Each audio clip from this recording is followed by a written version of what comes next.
مساء الخير يا جماعة، معاكم مريم. ونبدأ دلوقتي بآخر تطورات مباراة الأهلي والجيش الملكي اللي انتهت في المغرب بنتيجة 1-1. لكن بعد نهاية اللقاء حصلت أحداث كتير خلت الأجواء تسخن بشكل غير متوقع. مصادر من داخل بعثة الأهلي أكدت إن قوات الأمن المغربية اتخذت تحرك أمني عاجل بعد حدوث شغب من جماهير الجيش الملكي. التحرك ده شمل احتجاز حافلة الأهلي ومنعها من التحرك تماماً بعد المباراة.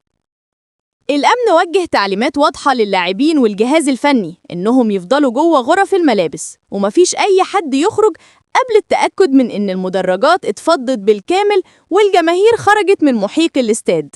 الإجراءات دي زي ما أكدت السلطات المغربية جاية حرصاً على سلامة البعثة المصرية وتأمين الطريق المؤدي لفندق الإقامة، خصوصاً بعد الأجواء المشحونة اللي حصلت مع صافرة النهاية.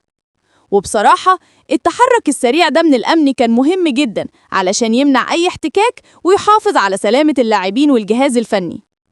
الأهلي قدر يخرج بنقطة مهمة من قلب المغرب، لكن الأحداث اللي بعد الماتش كانت أشرس من 90 دقيقة. قولولنا في التعليقات، شايفين الأهلي كان يستحق الفوز ولا النتيجة كانت عادلة؟ ما تنسوش يا شباب تعملوا لايك وتشتركوا في القناة وتفعلوا الجرس علشان يوصلكم كل جديد. كانت معاكم مريم، أشوفكم في فيديو جديد.